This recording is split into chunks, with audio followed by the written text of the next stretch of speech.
Assalamu alaikum. My name is Abdalhaqq Bewley, and I would like to say a few words about Ramadan. There are two aspects to Ramadan. The first is the activity of fasting, and the second is the nature of the time itself. Fasting is, in fact, a defining human practice.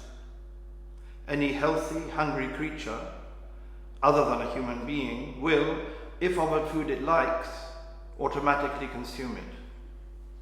Only a human being is able, by an act of will, to abstain from eating in those circumstances. This makes it a very special act of worship, which is very highly rewarded by Allah when it is done for His sake.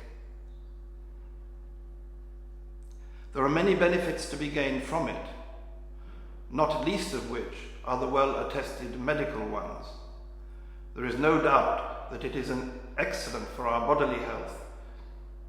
However, perhaps the greatest benefit lies in the fact that by not eating and drinking when we want to, we break one of the basic bonds which tie us to this lower world, and give ourselves a greater possibility of access to the spiritual worlds which lie beyond it.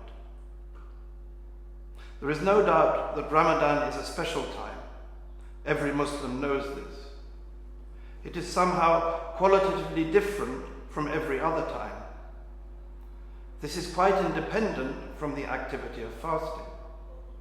It is not that fasting makes Ramadan different.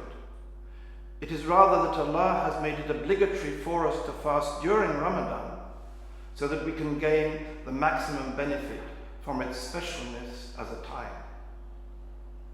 Allah Ta'ala has made it the setting of a great secret, that night which is better than 1,000 months. And for that reason, the Prophet ﷺ chose it for his retreats even before his prophethood began. Then on that night, the great opening occurred. The beyond time and the in time intersected. The revelation of Allah's book began. As several Mufassirun have pointed out, 1,000 months is more or less the lifespan of a human being. In other words, all the experience of time that any of us can have.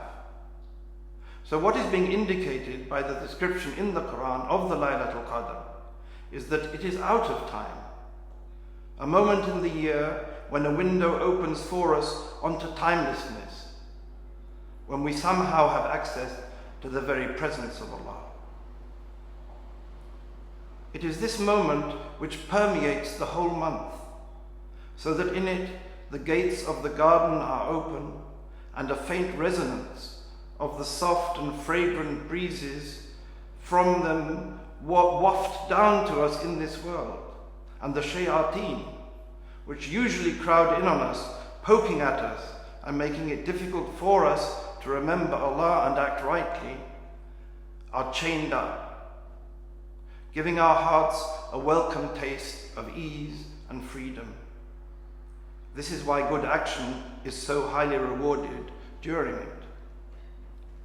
However, as with all good news, there is an element of warning mixed in with it, and that is that this time is extremely precious, and we cannot afford to waste a moment of it.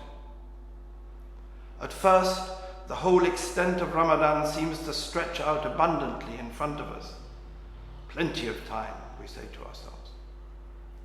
But how often have I heard people say, as the end of the last week approaches, "Oh, if only I had taken more advantage of the time."